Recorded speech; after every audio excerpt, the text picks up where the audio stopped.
vakomana nevasikana zizwa lezintombi Mwari vakuchengete Nkulunkulu aliqina mumazuva akaoma kudai ensukwini ezinzima kanje muzita raJesu egameni kaJesu. Amen and amen. Hallelujah. Regai ndipe kuremekeza kuna mfundisi wedu baba na mai mandishona nipo mfundisi wetu baba na mama mandishona zvakadaka tisimuke tipe kuremekeza uhle siphakame sihlonipha belusi bethu tivakwazise with a difference sibabingelele okulomahluko zita la mambo Jesu. Amen. Tinotenda matika vipasi simbongo Jehova sithabatha indawo zethu ndinofara nezira ndinokwana time explain bandakauyaonea madzangu idzi angithola mthi waluthasisa ngizele isihlobo zami lezi mfana ari pamoyo wangu anonzi Divine ijahe lisenhlizweni yami lelo kuthiwa Divine uye na mai Mparinga vari pano lo mama Mparinga olapha pano kwatinoti tikatarisa tiri vaviri kumashuro ukhona sithi masingabheka sibabili sibheke emuva tinongoguma tongoti asi Mwari vanoshamisa sigcina sithi umlimi uyamangalisa nokuti kwakusina kubira zvakanaka ngoba bekungamanga kahle asi nyasha dziriko kepha umusa ukhona. 2 Kings chapter 8 amakhosi esibili sahluko 8 2 Kings chapter 8 ukwalo lamakhosi esibili sahluko 8 from verse 1 usukela kundima yokuqala. Elisha told the woman whose son he had brought back to life, "The Lord has warned me that there will be no food or there will be famine in the land for 7 years. Take your family and go and live somewhere for a while." The woman did exactly what Elisha said and went to live in the Philistine territory. She and her family lived there for 7 years. She returned to Israel immediately and begged the king to give back her house and her property. Meanwhile, the king was asking Gehazi, the servant of Elisha, about the amazing things or the miracles that Elisha had been doing. While Gehazi was telling him that Elisha brought back a dead boy back to life, the woman and her son arrived. "Here is the boy, your majesty," Gehazi said, "and this is the mother." The king asked her to tell the story, and she told him everything that had happened. Then he said to his officials, "I want you to make sure that this woman gets back everything that belonged to her, including the money and her crops that have been made since the day she left Israel." Baba tinokutendai nekuda kweshoko renyu. Taurai muupenyu wedu manera nasi. Mwari wedzereredzo, the God of restoration. Mwari wefavor nekurangarira vanhu vake. Takuna matai manera taurai muupenyu wedu. Shoko renyu rive nechirevo chinobatika mukati muupenyu wedu muzita raJesu Kristu weNazareta. Amen. Hallelujah. Muprofita anonzi Elisha auya neevhangeri kuna vamwe amai. Profita kuthiwa Elisha uzele evangeli komunye umama. Rekuti Mwari vandizivisa kuti kuchange kuine nzara for 7 years. Elokuthi uNkulunkulu ungazithi yokuba khona indlalo kweminyaka eyisikhombisa. Saka iwe chibva pano nemhuri yako wena suka lapha lemuli yakho. Muprofita haasi kuita intercede kuti aiwa dai Mwari maunza mvura. Umuprofita akanxusela ukuthi mnimi lethu izulu. But ari kuzvialigna kumessage yapiwa kuti ndo zvichaitika. Kepha uziqondanisa lo mbiko ukuthi iko kuyokwenzakala. Elisha munhu waMwari. Elisha ngumuntu kaNkulunkulu. Aigona kuti aiwa Mwari drought haifanirwi kuitika. Wayenene simlima umelanga kube khona indlala. But pane paakazvipira kuti ashande nezvaataurira. Ukhona azinikela ukuthi asebenze ngezwi. Zvakafanana nedenda ririko. Ufanala lesi sifo esikhona. Vanhu zvavanotaura against the church or against the people of God. Abantu bakhuluma kabi ngebandla la ngabantu bakaNkulunkulu. Kuti dai nyika yedu tine vafundisi kana vaprofita vanonzwa Mwari chaivo. Alubizwe labafundisi labaprofita abaziNkulunkulu. Dai vakapedza chinhu ichi. Aluba baqeda linto. Saka lesawa ndeve fake. Bonke laba ngabe fake. Senta saka ndambudziko ruramba kupera. Indaba sidibana luhlubo oluyakuphela. Ndiye Mwari futhi waElisha. uNkulunkulu kaElisha. Akamuthi pari kuyanzara apa. Wathi kuzindlala. Ari Mwari anonayisa mvura. uNkulunkulu onethesisi. Ane nzara yakatendera kuti ive panyika. Ulendlala ivume ukuthi ibe khona emhlabeni. But chakaita ndezvoti wakapa message kumprofita. Akwenza wanikeza imessage kumprofita. Muprofita ndokuzvisa message kune mutendi. Umuprofita wafikisa umbiko kumkholo. Mutendi ndokuziva kuti munhu waMwari ari kurevesa ukuthi umuntu kamlimi uthi ngeqiniso ukuthi yoba khona indlala. Akasimuka anogara kunzvimbo yaFilistini. Waphakama wahlala ezweni labaFilistini. So challenges are real. Ama challenges angempela. Challenges are there. Akhona. asinda mudzikombe kepha udumo olukhona olukhulu saziwa kuti Mwari vanoda kuti ndiite imudambudziko yikungazi ukuthi uNkulunkulu ufuna ngenzeni kulolu dumo ukuthi Elisha anakugumira pakuziva kuti Elisha wazama ukuthi kuzoba lendlela but akapa an instruction what to do wanikeza instruction ukuthi wenzakaleni. so mukadzi wakasimuka wakaenda kunzvimbo yevaFilistia wesifazana waphakama waya eFilistia akandogarako for 7 years wahlala kweminyaka 7. instruction aipiwa nemunhu waMwari instruction ipiwa kumuntu kaNkulunkulu haana kuti dai munhu waMwari manamata akasakathala kuthandazela indlala le yaphela but kune zvinotenderwa nababa khona kuvunyelwa ngubaba zvine chirevo kana chikonzero okulomutso kumbe injongo zvausingagone kuziva kana kunzwisisa mune ranhasi ongeke wakuzwisisa kwela namhlanje kune zvinotenderwa nababa ukhona kuvunyelwa ngubaba zvausingagone kunzwisisa kuti sei ongeke wakuzwisisa ingani izvo ndo zvinoita kuti ave Mwari iwe uve munhu yikho kumenza abe nguNkulunkulu ube ngumuntu munhu ane paanogumira umuntu kulala paphelela khona Mwari otangira panogumira munhu uNkulunkulu aqale lapho kuphelela khona umuntu so pane nguva yekuti Mwari unotendera chinhu kulesikhathi sokuthi uNkulunkulu uyavumelile kwete nekuti hamusi kunamata hathi ngoba kalikhonzi asi vachitendera nechikonzero uvumele ngesizathu so pane nzara iri kuuya kunendlala ezayo iwe chirongedza ubve pano wenahlela usuke lapha but ari kupiwa a way out unikeza indlela yokuphuma so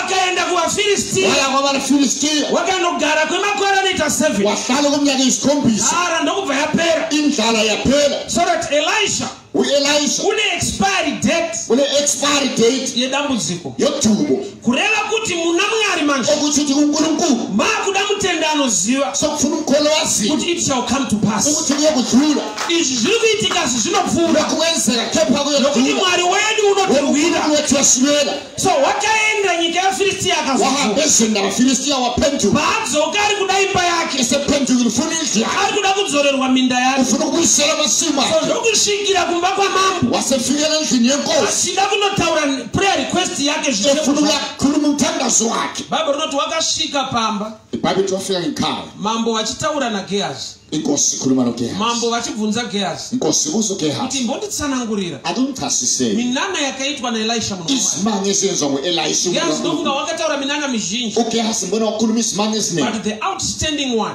kepha lo outstanding zvanzi Elisha wakamutsa mwanakomana womukadzi wemuShunemi Elisha wavusa indodana yenkosikazi womShunemi vari pakati pekutaurirana bephakathi kokuxoxisana zvanzi mukadzi wemuShunemi ndokubva apinda owesifazane womShunemi wangena akabata mwana wake ruoko ebamba umntana wakhe isandla Gehazi ndokubva ati kuna mambo Gehazi wathi enkosini nyaya yatiri kutaura indaba esikhuluma ngayo nyaya inobatika indaba ebambekayo nyaya inonongedzereka indaba esingakhombela kiyo dzese ndambotaura ezinye lezingekakhuluma but yemukadzi nemwana kepha umfazi lomntwana ava ndo amai vacho lo nguye umama wakhona uyu ndiye mwana wacho lo nguye umntwana wakhona vakataura nyaya yakava neevidence wakhuluma indaba yaba lomfakazi mukaenda kumataredzi mhosva ungaya emthethwandaba nyaya kuti inyatsotongeka indaba ukuthi yahluleleke vanotsvaka chinonzi evidence badzinga ukuthi ayibufakazi munogona kupemera munhu mhosva ungethesa umuntu icala asvika kukoti obva abuda efika emthethwandaba vanhu aphuma voti aiwa akabhadhara mari abantu bethu wabhadala imali funge pakashayikwa umbo waswelakala ubufakazi haigone kutongeka sezvamunofa ayingeke yahluleleke kahle so mukingdom yajehovha embusweni kaJehova rinonzi evidence ririmo leli bali elithi ubufakazi likhona bhaibheri rinotaura richiti ibhayibhili likhuluma lisithi faith is the evidence ukukholwa of kuyibufakazi things not seen bento ezingabonakali pane chinhu chinonzi evidence kunento okuthi ayibufakazi tandauya kuzoshumira manerana embuzo itshumayela litambama nokuti vazhinji vedu ngoba abaningi bethu tine zvichemo zvatina sinezikhalazo tine esilazo maprayer request atina sinemthandazo tiri esilayo kushamba kuti indamwari vanenge zvisingaigno imenze kathiwa uyignowi gamba nyaya yako kanti indaba yakho iri kushayika zvinonongedzero iswelakala okukhonzelayo kushayikwa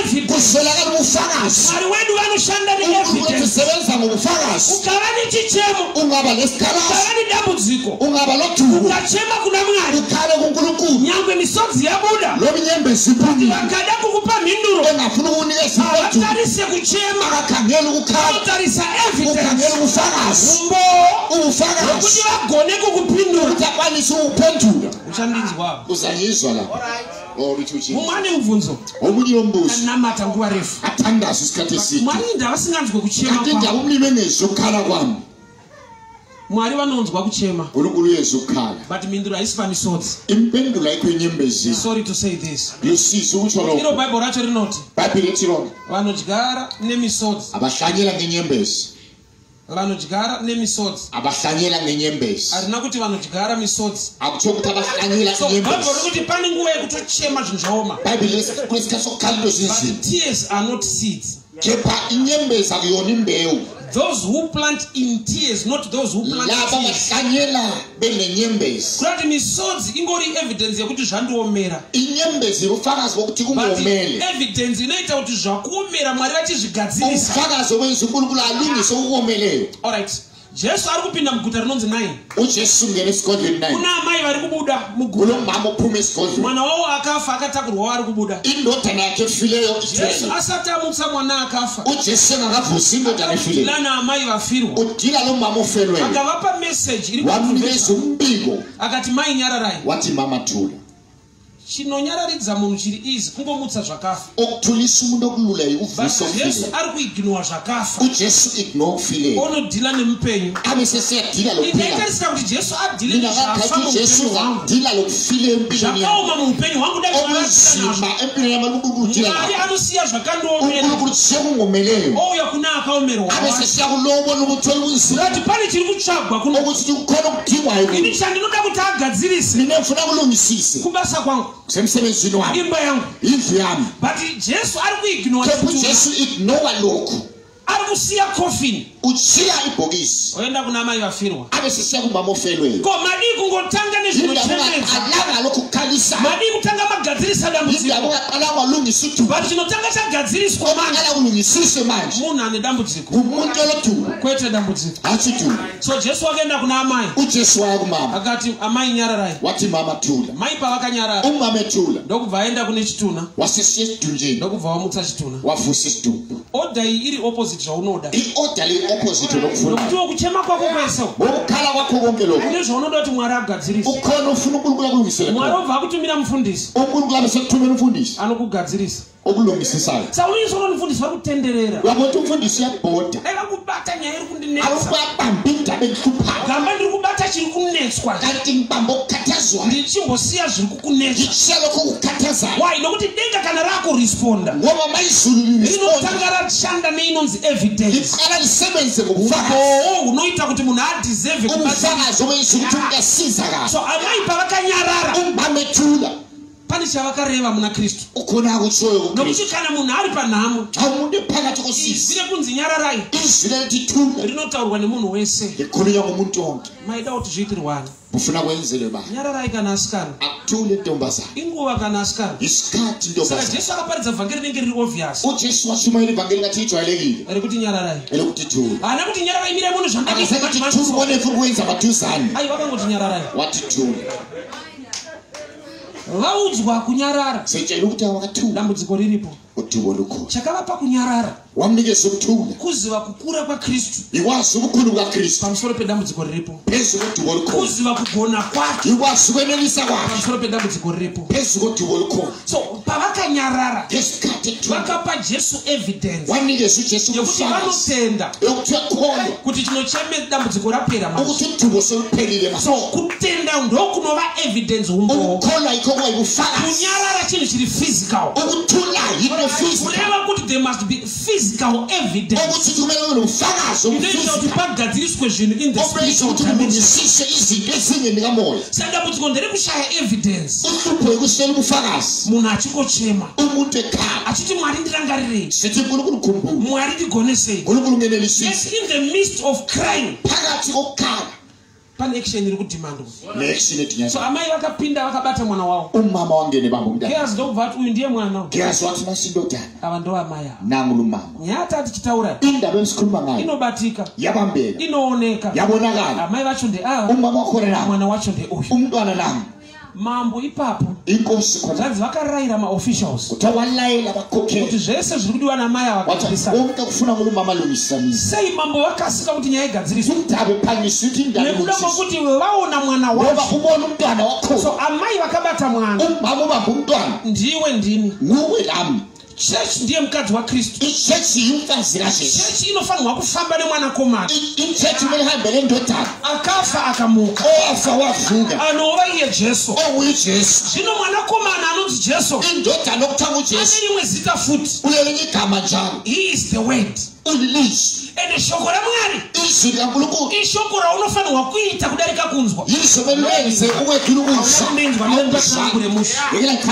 Jesus is the way. uJesu lilizwi Ndiye akafa akamuka. uyafa wavuka Tinokufanirwa kufamba naye. umele sihambe So mai kana vanga vakabata mwana. umama babumntwana Ati mai vakabata wetu. umama babhizi Avasi kungonzwa wetu. akezwa kuphelisa Vane action pa wetu. yaphule action ezwi Chechi damuziko rataita. uthi wesiyane Jesu Soko tarinzwa. izwi silizwi Bata tisikubata shoko. sibambi izwi Tirikunzwa shoko. sizwa izwi Yesu unoti muvavaki vedzimba. tabakisi Iwake akachenjera. owake Akafana nemunhu anoti kana arinzwa. ufana loketi Anoisa zvinotaura shoko. wenza okhulunywa izwi Vasina kuchenjera. ongakaliphala Anonzwa futi shoko. uyezizwi But haasi kuita. akayezwa ukuthelilizwi So mai vakabata mwana. abo babhubhana Panyapa ndinoda kuti unzwe. okulenzako mfuna izwi Mai vakabata mwana. abo babhubhana Kristu akabata shoko. Kristu babhizi Kutenda asingangoita rekuzwa. But anoti nyangwe ndiri padambudziko. phakathi kwethu Oita mabasa anorewanisha sisebenze isiyolilizwi Nokuti kana Mwari vakupindura. Unopasadzo kana yakuuya. siso siza Inouya pakubata. size kubabheni Kudaika pakunzwa. wedlule kusweni Makonferensi anogona kuwanda.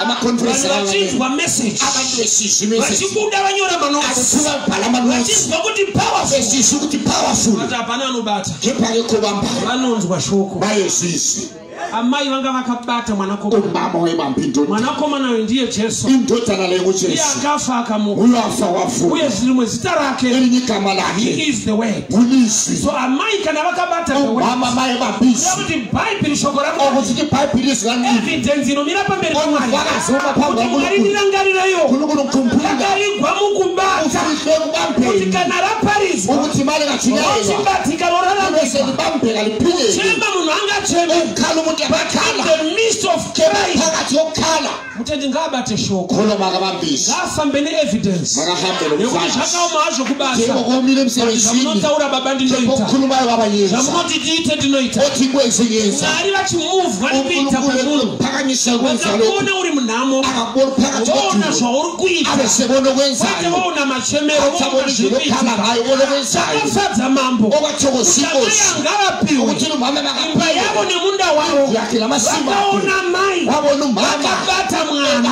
umntwana Glory to Jesus. Zvakanaka kubatwa musoro uchinamatirwa. kuhle ukubanja ikhanda uthandazela But zvakanakisa kubatwa memukati memusoro. njalo kuhle kakhulu ukubanjwa phakathi Kana ruzivo rwapo. mawulwazi lungaba khona Uita zvinhu zvinodenda ma-results. wezinto ezithinta ama-results John chapter 5. uJohane chapter 5 Murume aigara pabhetsaida. indoda eyahlala Anga eBethsaida akazara ne-knowledge. yayigcwele lolwazi Akatotsanangurawo wachasisa kuti pano mvura ikabvongodzwa. ukuthi amanzi Anenge angazange atanga kupinda. oqala ukungena Anopora. uyasila Asi akaita 38 years. kepha waba le-38 Aine years knowledge. elolwazi Why? Nokuti mari ngoba ngakuye action yake ekisini yakhe aitangirwa. wayiqalela Ainonoka. wayiphuza Pakutangirwa apa ndikani patsanangurira. yela klasi yokuqalela Chakunyima action iwe. ngoba kuncishe i-action wena Unotangirwa. uyaqalelwa Kwete nemunhu ari beside pako. hathi ngumuntu oseceleni Pauri iwe uri 2 in 1. wena lapho khona i-twin one Izvi unonzoziva kana wafa manje. lokhu bakwazi ma ungafa Unzwa vanhu vachiti munhu aenda. abantu othi umuntu uhambile But iwe wasara futi. kepha unusele Panoitwa board viewing. lapho kusenza ibhodi Havasi kuita view iwewe. ababoni wena Vari kuita the board yako. babona umzimba Kuna wakho kuti pauri ipapo uri 2 in 1. okuthi lapho khona i-twin one Chinonzi munhu chiri mukati. okuthi angumuntu Saka kungaphakathi shoko parinoparidzwa. izwi lichiyayela Chinonzi munhu manje okuthi mweya. angumuntu umoya lo Anofanirwa kunzwa zvemweya. okufanele ezokamoya Anotangirwa nenyama. uyaqalelwa yinyama ukuze Onzwa kuti vafundisi vayo vada. ezitawafundisi ngabana sebefuna ukuqalisa Saka ipapa chinoita kuti utangirwe. okwenza uqalelo khona I-reasoning yako. yokucabangisa Une zvaunofunga kana raparidzwa. khona ukucabangayo Saka kana bangashiwo watangirwa. ungaqalelwa Nyama yatanga kunzwa. inyama iqala ukusa Inokudzikisira. yakwehlisa Yokuti chirege kusiyana nazvo. yathi shiyana lapho Pinda chechi. ngene chechi Namata Mwari vachakunzwa. thandaza unkulunkulu Yeti kune zokusa ma-principles. kanti kula ma-principles Anodenha denga racho. aqala izulu lakhona Chinonzi promised land. okuthiwa izwi lesithembiso Haisi fruit. akusona isithelo I-land.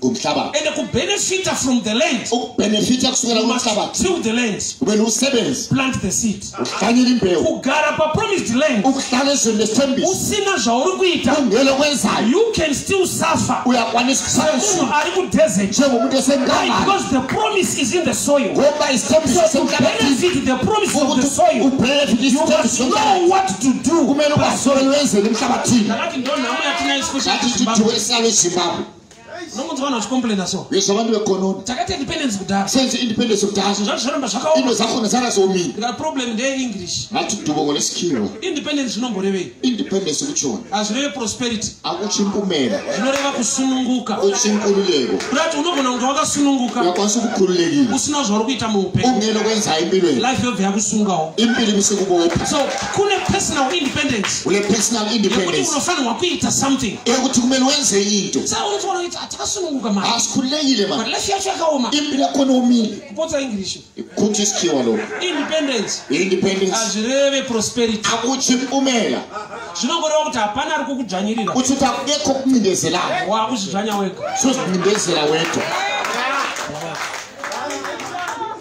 Kuti pane zvinoda kuitwa. ukhona okufuna ukwenziwa Zvinodena imwe ropafadzo. okuqalisa isibusiso Restoration yamaya. ukubuyiselwa kolumali Haina kubva pakuti vakauya vakachema kuna mambo. akusukelanga ukuthi okukhala Asi enkosini vakasvika mukati muine nyaya. kepha kwafike phakathi kule Hama ndawo dzangu ndayozokudzai kudenga kune nyaya. izuze lithethe ezulwini Nyaya kule yacho ndawo ine chekuita nevanhu vanoita indaba zvokwamwari. lokokwenzalela abantu abezizwi Kudenga likankulunkulu kune nyaya iri kutaurwa. ezulwini kule ndaba ekhulunywayo Denga manje ikakutarisa. izulu liyakubheka Kuona uchichema. libona ukukhala Unoti tamirira evidence. lithi simelele ubufakazi Kana anyata nekutambudzika ukuthi kwake. bayakhathala ngodubo lwakhe Anofanirwa kuziva zvinoitwa. mele akwazi okumele Inoda wenziwe wrestling still.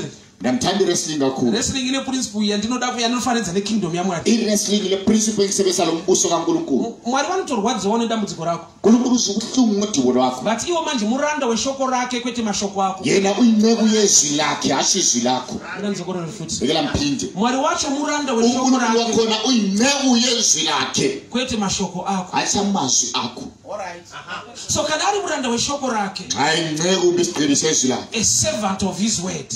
iservant yezwi lakhe Kuda kuti kana akuda kupinda mulife mako kuti akubatsire. ukuthi uma ingena empilweni akuthi akusize Chinoisa guideline is the word of God. okufa i-guideline yizwi likankulunkulu Sa wrestling yakafana nekudai. i-wrestling imi kanje Kana warohwa zvakanyanya, awushaywe kakhulu uchida kuti mumwe wako apinde, ufuthe omunye wakho angene ukanyanyochema, ungakhala kakhulu akada kupinda nokuti wachema, angafuni ukungena ukuthi ukhalile referee anoita sekunge akusapota vanhu vari kukurohwa. urefu wenza ngathi usapota abantu Anoita bakusana kupinda. uyabe sayi ungangeni Inokati but ari kuchema akuwadzwa. yakhala uselinyasiwe Aiwa polisi iripo. ipolisi ekhona Anofanira kuti mukurohwa kwake melithe kushayeni kwakhe ngaaswedere, makasondele atambanudze ruoko. ayelula isandla Kana atambanudza ruoko, angelula isandla acharohwa nemumwe wake. uyokushaya ngomunye wakhe Mukati umu ari kurohwa, phakathi ngapha ati uyatshaya kuti abatsirike, ukuthi asizakale ngarohwa. makatshaye But paanorohwa nemumwe wake, eshawa ngomunye wakhe haafine pain. akeshe ubuhlungu Anonzwa kuti ndagena manje. uze Nokuti utangenile ndaakubatsirika. ngoba sengisizakala Principle shoko ramari kuona ichiri kukurwadza. iprinciple yezwi likamlungu wabone Usaziva kuzwisisa kuti zvinorevei. yikungazi ukuthi kutsho Nokuti kana watambanudza kuna Mwari, ngoba ungelula kunkulunkulu akupindira munhamo iri kukunesa. usengenela kulo dubo lokuhluphayo But dambudziko riripo nerekudai. udubo lukhona nantu Unonzwa sekunge uri kurohwa futi. usengathi uyatshaya Gamba uri kubatsirika. kanti uyasizakala Mukurohwa imomo. ekutshayweni lokhu Ndopa wakubatsirika. kulapho sizakala khona So kune imwe shamu yakakunakira. oluliswazi olukulungeleyo Isiri ye-enemy yako. olungasona isitha sakho But iri yaMwari. kepha lubo lukankulunkulu Jacob wakati Mwari, ujakobo wathi nkulunkulu yurirei kubva kune mukoma wangu Esau. akumlwele kusukela kumfowethu uyise Mwari ndokubva waburutsa mutumwa. nkulunkulu wehlisa isithunywa Akasvikorova munhu safika satshaya umuntu ane chichemo chekuti ndiri kuda kurohwa. onesikhala sokuthi efuna ukutshaya But paakarohwa nemutumwa etshawa isithunywa achizosangana naEsau, eyohlangana lo Esau Bible rinoti Esau wakasvika akamumbundira ibhayibheli lithi Esau wafika wamgona akamutsvoda.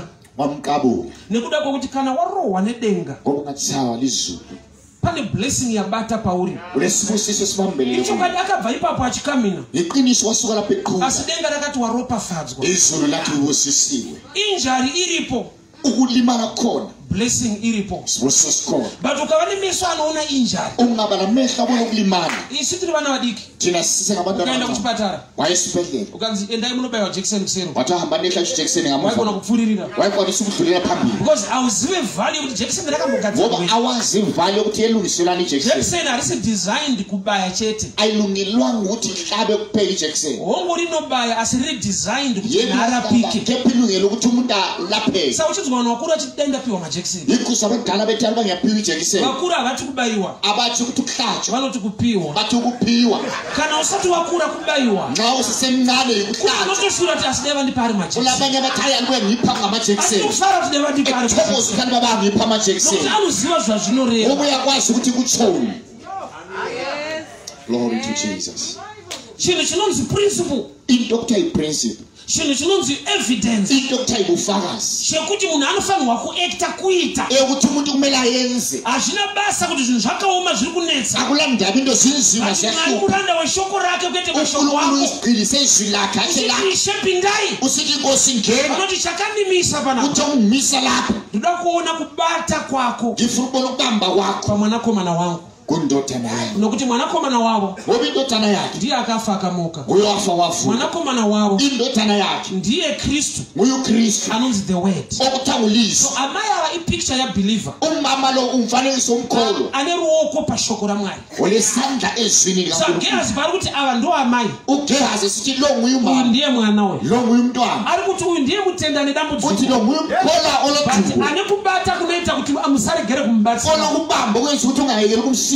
I'll give you an example. Ngiyakunikeza umzekeliso. Mukadzi kana ane pamuviri Wesifazana mayizithwele zvinozikana kuti zichida diet anochinja wane uyazama kuti funa idiet yochinja appetite zabe zichiyesheni anogona kuda chimwe chinhu chaangasingadi mazuva eshe. angathanda enye into akati engayithandi isuku nesuku. Murume ukazviandastenda indoda wakuzwisisa unotoziva kuti mumwe wangu haagari achidaro. uyakwazi umnyama akahlala esenza njalo But zviri maari kepha okungakuye zvine chekuita neni lo wenza lami ndo zviri kudaro. yikho wenza njani. Saka haunetseki kumutsvagira zvaari kuda. awukhathazeki umdingela kufunayo. Problem yenhumbu ndeye 9 months chete. udungo lesisu yi9 months kuphela. Kuyema kwacho kuri limited. So ukukudedesa kwakhona ku-limited. dai yaitwa 2 years waikwara nepizza. aliba kokuyi-2 years wayalimala But ngepizza unodyawo mu9 months imo. uyadla ku9 months khonapho Kuti ari kukuitira auresponda kune zvauri. ngoba lokwenzela uresponda kulokho ikhona Zviri mauri. ngenxa yalokho kungakuwe. Saka kana ari Kristu manje. hayi nguKristu manje Kana ari mauri. hayi ngakuwe. Nokuti amai vari kufamba nemwanakomana. ngomama uhamba lendodana Akafa akamuka mwana kwete amai. owafa wavuka ngumntwana chimama. Miracle haina kuitwa pana amai yakaitirwa mwana wake. isimanga senziwa Saka kumama amai senzimntwana. vakabata nyaya dziri kudiwa. umama wambaphinda bezivunakalayo Vakabata mukomana ane nyaya dziri kudiscusswa. wambambujaho lendaba ezikhulunywa Kuti ngazo zvaunobata okuthi tokubambayo ndo zvinoenda pachigaro chaJehovha. yikho kulesihlalweni sikaJehova Zvichinotaura pamberi paMwari. usiyakhuluma phambi Zanzi kaNkulunkulu Cornelius, uthi awuKhoneliyasi minamato yako imithandazo yakho nezvipo zvako nezipho zakho zvasvika. kufikile. Hapana chinotangira chimwe. akukho kuqala lokunye Zvinowanzosvikirana. kuyafikela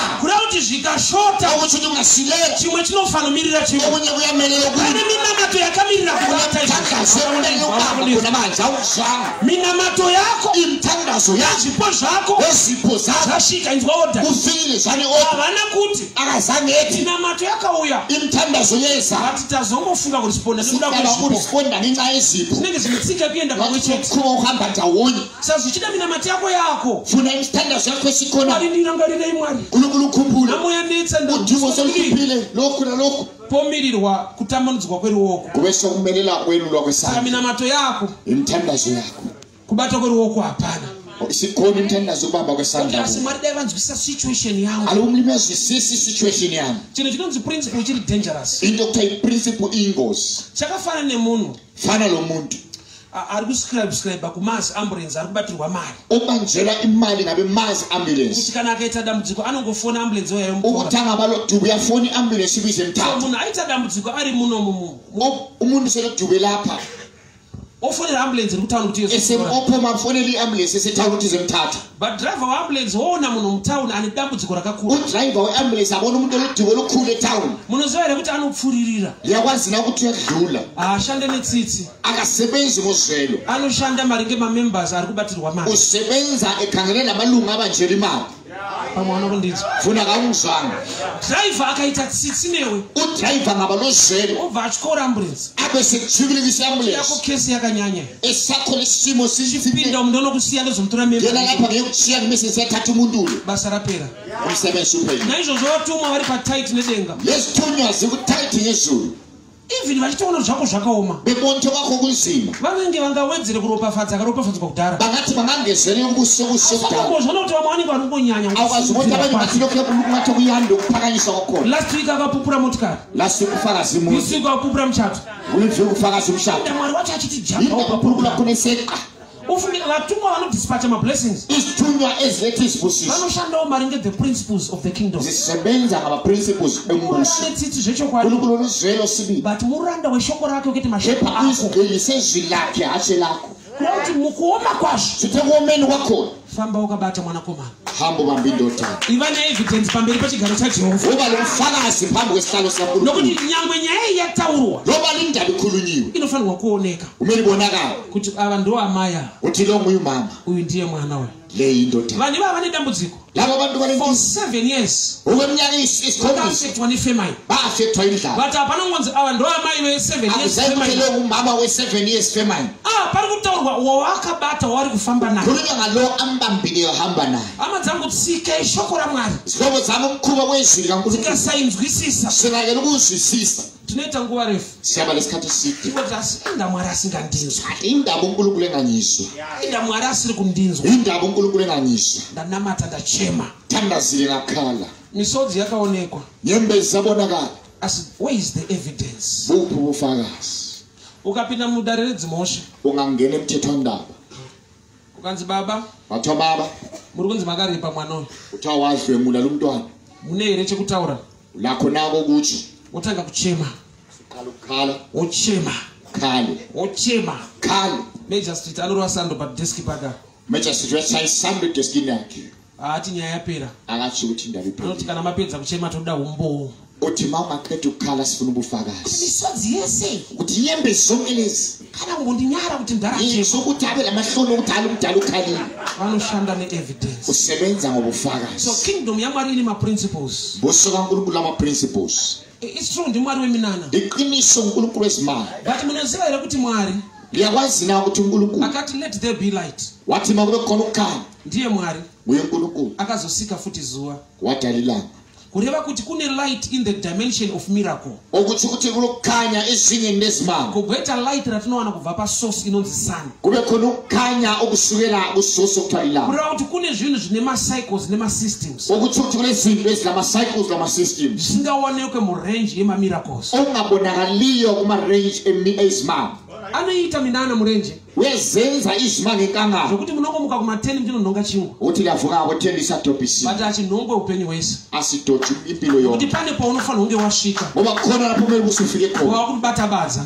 lapho uyabamba ikhulu nokuti wamupromised land ngoba usezweni so lesithembiso tine mutendi wokuti anofungidzwa kuti anoda vhangeri rekurenje silo mkhono ocabanga ukuthi ufuna ivangeli yasenkangala isikhathi kuti zonke ndinodeclare zvinhu zvako ukuthi ngidiclare into zakho unonhonga chingwa chako uyadobha isikwa sakho uchanhonga muchato wako uyokudobha umtshato wakho aiwa tete muchato uchanhongeka ichokwadi babakazi umtshato ukudotshwa sibili iqiniso but munhu ngaangoita smart bichana so umuntu makageze nje kuqeda zapani pano pekuti vaneda tirambe tichitenderera kuminana abantu bafuna kuexporta ngezimanga la mugwenga enkangala chingwa chinonhongwa sikwa sadotshwa amunochinhonga chingwa hawu mukanisa uyasidobha isiku ukholisa pane kuri kuendwa kepha kulapho kuyiwa khona usinganhongwe chingwa ungadotshwa isiku saka ndakati vanhu vakaita 40 years murenje for yikho this bisithi abantu baba le-40 years enkangala munhu hadi kubatabadza umuntu akafuna ukubamba ikhuba anoda kunhonga chingwa hadi kurima witi hadi udobha isiku akafuna ukulima iwiti ukaticha maprinciples ungafundisa unoita amaprinciples sekunge usiri anointed to decree and declare miracle wenzeka athi awugcotshelwanga ukunquma izimanga lana hadi joshua vanoda moses abantu ujoshua kamamfuni bafuna umosi chechi yamoses inekakujaidzana so ichechi kamosi lokujayizana hakuna anoenda kubasa akekho emsebenzini kungobata mike kumaskati ikubamba imike emini kunyama mana kunyama asapheni enyameni mangwana ziva likabuda sasilanga likaphuma kuchingwa esinkweni kana amanheru sekuntambama zvuta kenani yacho toenderei ikhenani lakhona seyihambelana kereke yakuda kuti dzora imanda sekukusifuyisela kuMose isu tamu dimension ya Joshua thina seku-dimension kaJoshua unazoya kuti kana tamu promised land uyakwazi naso selizwe nesithembiso declare declare kuti mana yako ngainaye kuti mana maine denga rinondikwenya zo izulu liyandikhweba kuti munouraya vanhu mufundisi kuti abulala abantu mfundisi munhu ngaasevenze umuntu makasebenze anonzi ma-principles okuthanga ama-principles haana basa kuti economy yakamira sei akala ndaba lokuthi umkhonomi umi kanjani nokuti ano-attracta the hand of God that is greater than any economy a-attracta isandla sikankulunkulu esiphezu kwawo uphi umkhonomi ngoyathi kutorarama ino izi isikhathi esiphila kuso leso kune vanhu vari kusangana nekuita kwamwari kunotyisa kunabantu abadibana lokwenza kwamlimo kumangazayo ari kuona blessing hombe munguva ukubona isibuso esikhulu ekomeni kwezinto why nokuti ukaita zviri mushoko ramwari ngoba lingenzo kusezwini kankulunkulu ma-principles edenga ama-principles esizulu anoita override ma-challenges on the ground ahamba phezulu kwama-challenges akuground but kuchema kwame nokuti dai mwari andinzwawo khala wakho yokuthi alibe unkulunkulu yanizwa agadzirisa nyaya iyi alungisisele indaba ava ndiwo amai lo muye umama kwete vane dambudziko atsho nodungo uyu ndiye mwana wacho lo nguye umntwana wakhona nyangwe dambudziko riripo lokudungo lukhona chiri kutanga kureflecta pamberi pamama okuqala ukureflecta phambi kwenkosi mai vakabata mwana mama obamba umntwana mwana uyu akafa akamuka umntwana lo wafa wavuka mwana uyu anomirira kristu umntwana umele ukristu kristu rimwe zita rake anonzi the word ukristu elinye igama lakhe shoko ngulizwi ramwari takaripiwa kuti tiri izwi kamlikusalinikeze ukuthi silenze kana tanzwa asilenze toriita silenze kana tariita asinalenza rounza zvibereko muupenyu lethi isithelo empilweni zethu Glory to Jesus.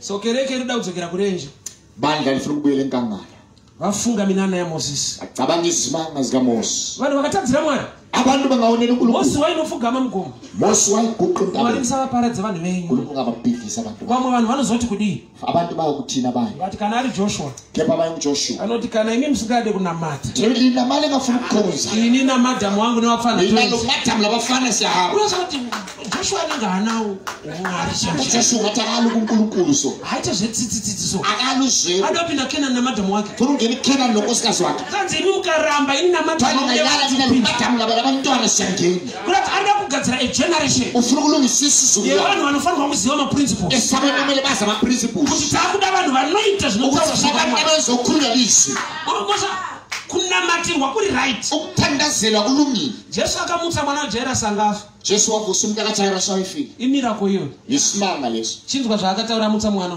zwana kutsho Yosefu mupe chekudya timpeni ukudla zvinoreva izvozvo kutshoni na mukasabika ngingayela ukupheka anofa futi uyafa futhi aizvo yaizvo kana anga afa nokuti aroyiwa nemweya mutsvene akade fe bulawa yimoya emibi apa anofanira kushaya sadza lapho yabulawa yokuswela isithwalo jesu wamasimba ose uJesu mnini mandla onke after amutsa munhu akafa emveni kokuvusa umuntu ofileyo oti ngalibikwa asiphekwe moto ngauvezwa lilo mawubaso anofa futi uyafa futhi kurati pane principle yekusustena zvinhu kweprinciple yokusustain izinto tisingatarisi kuti kune mweya mutsvene inotigwisa kuti kule moya emibi esitwisayo there must be a principle yatiri kuapply on the ground kumele kule principle esi-aplya ku-ground glory to Jesus 2 Kings chapter 4 2 Kings chapter 4 mukadzi akafirwa nemurume paakaenda kuna elisha lo mama wafelwa wesifazane siya ku-elisha miracle iripo ndeyekuti mafuta anowanda but enda unokumbira zvitini isimanga esikhona sinomafuta ayanda hambe ecela amagabha indaba achimudza kuti enda unokweleta zvitini indaba emutshethi hambe kubweleka amagabha muprofita aitoziva umprofita wayesazi kuti iye even zvitini haana ukuthela amagabha kala minana anoida but pekuitira isimanga minana esifuna haana lapho kufakela khona isimanga kala enda unotokumbirawo mwana hambe ecela kwabanye abantu ende nhamba yavanhu vauchakumbira inani labantu ozocela kibo ivori limited pavanhu vaunongotaura navo ilimited labo kukhulumisana labo saka unoona chikulimita kuwanda kwemafuta okulimita ukwanda kwamafuta ikarekita yemunhu ane nhamba ikarekta yomuntu olodumo ukareverenga zvakanaka bhaibheri rinoti ungalibala kahle ibhayibheli amai pavakati mwana ndipe chimwe chitini umama etakulethela igabha mwana ndokubva ati zvitini zvapera umntwana wathi igabha bhaibheri ndokubva rati ibhayibheli the selisithi oil stopped amafutha arina kuti mafuta akapera alichithi amafutha aphela akamira ama tine vanhu vakamisa dzimwe nyasha muupenyu silabantu abamisa omunye kuti osemweni havana acontainer to receive ngoba abalaso sitsha sokwamukela that container is leso action sitsha nokuti kana atiropafadza kubata kwemaoko yisibusisa kubamba kwezandla fadzo iri kushaya pekuenda isibuso sishela lapha nokuti ruoko harisi kubata ngoba isandla kasibazi isodzi akaiona inyembezi asi vanoropafadza kubata kwemaoko sisa kubamba kwezandla palevo misodzi munhu ati mwari apa ndobadazodza musoro namafuta mukombe unofashuka kureva kuti chiri kuzodzwa but increase mukombe ikapu. Cup represents a system or what you touch or hold. Anointing ikawanda pasina chinobata unenge uri munhu amo uri anointed anozodza musoro namafuta chinofashuka mukombe ikapu yapo. Cup is what you hold. Kana maoko asiri kubata unogona kubeslide kana musiya unamata kwacho. Akuna chinorwadza chekuti uri panzvimbo yako kuti vamwe vari kuropa iwe hapana chiri kuita chechi ndinzwe mambo kumusoro pane zvavari kuda kuona mukadzi aine mwana mwana uyu ndiJesu mwana uyu ishoko kurati amai vakabata mwana mukristu akabata shoko ramwari wabva yekungonzwa zviri nyore kuimba kupa kune mfaro kupfura kugamuchira song unogona kuimaster satana hana problem nazvo kusvika wauda kuita zvawaimba satani chinhu chaanotya kuona mutende ari kuita act the word ukangoacta zvinotaura shoko ramwari hakuna mweya yechina kana vanhu vakati hatina basa newe aine basa newe unosangana nezvinoshamisa. Glory to Jesus. Mwari vakandisisa palevel yekundionesa kuti dzimwe nguva one day I was ministering ndiri panonzi pakuwadzana parenge mabhazi. It was on a Friday. Kune murume anga akapfeka attire yawo yechimuslim achienda kuchechi. Mamuslims havatende mune zvatotenda. But murume akasvika ndipedze kuparidza akandishedza paside akanipa $300 US. Akanzva uri kuita zvakanaka uri kudzora nyika. A Muslim. Makristu ndofunga anga aripo ipapo. Vangoti tovafanira tinofarira shoko. Mwari used a Muslim. System kana ikava resistance. Anoshanda nevanhu vasingatarisiri. Principle yaMwari iri so powerful. Mukanyimwa matsime ekunwa mvura unogona kutonwa mvura padombo. Ende chiona manje Mose zvaari kuita. Ruvare kana kuti dombo rwakasimba kudarika tsvimbo zvokuti paanorova ruvare chinofanirwa kutyoka itsvimbo. Bhaibheri rinoti dombo ndorakachingatsemure chimwe chimbo katsvimbo kasitiki kamutaorova ziruvare ruvare rova rekreta otherwise shoko riri kuti kudii ukaita zvinotaura Mwari situation yakaoma inoita give in to bless hama dzangu ruvare rwakaoma ikonomi yakaoma nyika yakaoma ukaita zvinotaura Mwari time yekuoma kweupenyu unonwaya kwemvura unopupura mvura iri padombo mvura iri padombo iri kubva padombo sei. Pane angonzwa Mwari vachimuti chaizvozvo zvinhu zvinenge zvakapfapfa zvidikiso zvinoanloka zvinhu zvakakura zvinhu zvinenge nokuti inzwaka kubata shoko at your own level. Hatina kufanana asi chatakafanana kuita shoko raMwari at your level. Ndaona mvura ichikuda mudombo iyi ruvare munoriziva here nechimbo yakabatwa nemunhu muruoko so intonga ebanje kumuntu esandleni munozati even simbi ukanorowa nesimbi alikwanisi ukudabukitwa but nokuti Mwari vataura naMozisi kepa ngenxa uNkulunkulu ukhuluma noMose Mose ari kuita zvataura Mwari Mose wenza ukukhulunywa uNkulunkulu dombo rakasvika pakunzwisisana idwala lazwisisa rakadzika pakurespecta principle lahlonipha kuti iprinciple ungani wemvura nokuita zvataura amanzi ngomwenze ukukhulunywa uNkulunkulu chechi ndimzwe lingilalele bani economy yedu yatodombo shairi khona mothi sulidwala mamiriro akaita zvinhu akaoma indlela ezoma ezime yakhona kunzima pakuda munhu anoti Mwari ndingaitei basi sekufuna ukuthi umuntu ethi uNkulunkulu ungenzani imbomira kuti ndiitirei akume ukuthi ngiyenzeni kuti ndingaitei akuthi ngiyenzani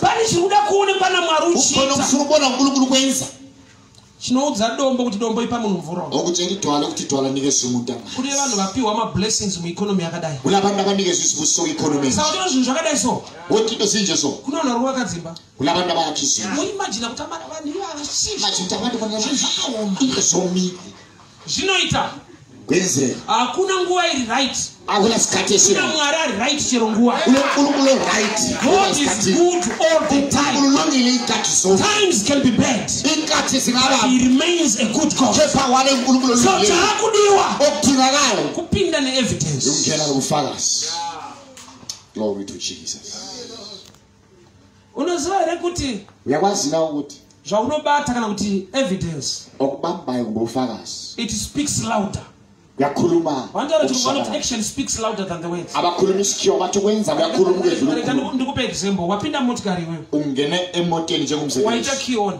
wafaka key on wobva waisa mureverse gear ubusifaka ku-reverse gear by error unaona kuti ireverse ngesiphambeko wabonanga ukuthi wauda kuenda i-reverse. kumberi lapho ufuna kuya khona woramba ukatarisa kumberi wale ukhangele phambili woti tsikei mafuta unyathela amafuta unoshokwa uyamangala uchienda kwausiri kuda ushiya lapho ungafuni khona why mota hairespecti kwawakatarisa imota kayirespect lapho ubheke khona giya rapinda ndiro igiya engenile yiyo so giya maoko kubata kwako igiya ikubamba kwakho kana ukachembera zvakanaka ungakhaleli okuhle uine character yereverse ule character ye-reverse unongoshamisika kuti indandisi kusimuka uyamangala athi ndabangaphala why nokuti magiya auri kuingenja ngoba amagiya ayingeja magiya ekuramba zvinotaura Mwari amagiya okuphika okukhulunywa uNkulunkulu glory to Jesus Mwari havakuudze kuti uite zvaunokwanisa uNkulunkulu akakutshela ukuthi wenze okukwanisa Mwari vanoda kuti utende zvavataura kuti ita uNkulunkulu ufuna ukukholela lokhu akukhulumile ukuthi wenze pamona kundinzwa funa ungizwana Mwari principle yavanokupa principle uNkulunkulu akuphayo imagine kuti Moses ari kuti Zafaro akucabanga uMose nokuti kuna murume akati da kukutengeswa kwari yamuijipita ngoba kulo ndoda yathi ufuna ukuthengisa paanoenda kugomo osangana negwenzi riri kupfuta esiya entabeni vati ndikukutuma kuti unoona Faro ukuthi ngithuma ukuthi yebona uFaro kureva kuti hausi kuendeswa kwawakajaira kwaunoti kuri izi awuhanjisa lapho kuti kulula khona but uri kuenda nokutenda kepha uhamba ngokukhona hama dzangu nawe kunamata ndeyekutenda indaba yokukholwa leyi so patinoapply maprinciples chinoti muva okusihambisayo sakulama principles ikholwa nokuti ukazianalyza nepfungwa dzako wena ungacubungula ingqondo zakho unoziona kuti yaite uyabona njalo kakwenze asi nokuti Mwari vati ndiite kepha ngenxa yokuthi uNkulunkulu uthengenze Mwari pavakandidana ndishumire uNkulunkulu embiza ukuthi ngishumayo ndine mukomana ndaikumbira bhutsu lejaha ngicela kulitsathu saka akasvika pakumbondibvunza wafika esigabeni kuti kana ari calling ari Mwari chaiye wathi xa kulubizo ushandisa ubhutsu kana mapushi sisicathulo ngumba amapushi okupa message okunyima mapushi akunikeza umbiko akumithi amapushi uza unosvika pakunzwa aitanga ari kuda kundibatsira pakufunga wayengathi ufuna ukungisize ekucabangeni but achindikanganisa mafungiro kepha engiphambanisa ekucabangeni aitanga ada kundikhansela so wayengathi uyangikhansela but achida tondikhanzura mcalling yangu efuna ukungikhansela kubizo lwami beware of good people who are not godly qaphela abantu abalungileyo abangalabo uNkulunkulu anokuudza zviri right tshela okulungileyo but zvisingabve pafaith kepha ungasuka ekholweni zvinobva pakuanalyza kwake ekusukela ekucubunguleni kwakhe Mwari paanoti Abrahamu yani mwana wako kugomo chive chibayiro uNkulunkulu esithi Abrahamu ozale indodana yakhe bemhlatshela Abraham was a great secret keeper Abrahamu wayindoda lemfihlo kakhulu haana kuudza Sara izvozvo atshelanga uSara akamuudza kuti tiri kudzoka wamtshela siyaphendula we are going to worship God siyokhonza uNkulunkulu why pane chaakaziva ngoba kukhona abakwazi kuti uyu zvokupiwa mwana naMwari anoda ukuthi lo kuphiwa ngumntwana uNkulunkulu but uyafuna zvokuti iye ape Mwari ukuthi yena mwana nikeze uNkulunkulu umntwana hangitsho kakwanisi oza pane stage yekuti zvaunoda kuti Mwari akuitire kule zinga lokuthi uNkulunkulu lokho afuna kwenzele ndo zvawakatogarira muno ikho kuhlalele lapho zvaanoda kuti uite afuna ukwenza hayi ayithe yes murume ayigala pa beautiful gate indoda la ihlala esangweni abanye preti yayimirira kuti khandwe hayi nomgane wemele ukuthi phosele imali asi deira akafamba kodwa ngosuku ehamba pakaparidzwa vhangeri asina kugarira ipapo wathunyelwa ivangeli nokuti changa akagarira imali ayihlale lapha imali he was expecting to receive something from God wayekhangela ukuthi amukele into evela kini akati kudi uPeter wathini na mara hapana mala yini nokuthi ayiganyisa nokuthi uya atendo ucandilwa kakhulu lo uya akauma moyo alenhliziyo yomuntu akutona umuntu akhanda ndakagarira mali akuti mali yacho hapana mathima yakhona yikho but muso wakaparidzwa ra asingadi ngosuku thiyela angalifuni akafamba wahamba muso wakaparidzwa ra asina usapana mamunzo kuti ngosuku thiyela angalifuni kuti tsauya kuti mwari vaite zvimwe zvinhu sizwe kuti uNkulunkulu ayenzile fundisi akutiudza kuti pane zvatofanira kuita umfundisi uchethi kukhona umele sikwenze iye zonoti ayiwa pane munhu anofanirwa kuitwa simanga umele senziwe gamba pane zvinoda kuitwa nemunhu kanti kukhona kumele kwenziwe umuntu zvinova evidence okuyibufakazi iye zvinoda kuitwa namwari muupenyu walokho kumele kwenziwe uNkulunkulu empilweni ndauya kuzoudza chechi landa ukuzotshela ibandla kuti munhu ngaafambire mwanakomana ukuthi umuntu makahambele kunonzi kufamba najesu ukuthe uhamba noJesu asinyaya yemumoyo akuyona indaba inyaya yenhliziyo inobatika indaba ebambekayo nokuti une zvaunoita yokuthi kukhona okwenzayo zvokuti zvichemo zvako uthi isikhalazo sakho mwari vakazvitarisa uNkulunkulu bayibheka chinovasunda kugadzirisa nyaya dzako ofuka ukuthi alungise indaba zakho kuona wakabata mwanakomana yikubona ubamba indoda kuona wakabata shoko yikubona ubambisa kuona wakabata evidence yikubona ubamba kuona ubufakazi wakabata zvavanoda kuona yikubona wakabata ubamba afuna ukubona ukubambile. Glory to Jesus. maprayers Thandazo vanhu vanonyengetera vanhu vathandaza mwari zviratidze uNkulunkulu zibonakalise situation yangu zviratidze simo sami zibonakalise mwari havakundikani uNkulunkulu akayehluleka but vanhu vanogona kubata maoko amwari kuti akundikani abantu bakwanisa ukubamba izandla zikaNkulunkulu nokuti iye muranda weshoko rake kwete wemashoko ngoba imingceku yezwi lakhe achizwi lakho. Matthew 6:6 Matthew 6:6 kana mapinda pakavanda vharai dhoo ngena endaweni efihlakele ivara umnyango munyengetera thandaza mwari anoona uNkulunkulu obonayo vana vamuzvitaura vanavo indaifuna bhaibheri rangu pamwe era ndikakunda rechirungu iBhayibheli lami rechirungu rinoti the God who sees yesikhiwa kuti uNkulunkulu obonayo who rewards you, not the God who hears. athi uNkulunkulu ozwayo mwari anenge ane tsika yekuona kudarika kunozwa. kuba ubona ukwedlula ukuzwa. Alright, ndingatuye kunyika chete ake spirit ezweni andi vasikana ndo zvavanoita izvi abantazana khona kwenzayo lokho nokuti musikana wese wakapfimba ngokuntombazana wonke wamkhombisayo uchida tokuisa padheni datokuroora usithi amfuna ukuthatha akaramba wala but after 2 years akazoroorwa ngemva kweminyaka emibili but ndo zvawaitaura kuti uda kuroora ukukhuluma usithi ufuna ukuthatha saka ndopa unofanirwa kudiscover kuti haana kuramba kuroorwa akayelanga ukwenda akatarisa chida kuroora wabheka lo ufuna ukuthatha ndobva vanoti evidence apa wabona ukuthi kufakaza kana achitadza bhande rake kuzoti edu mabhande bhandi lakhe amabhandi bhande rakabata nekona ibhandi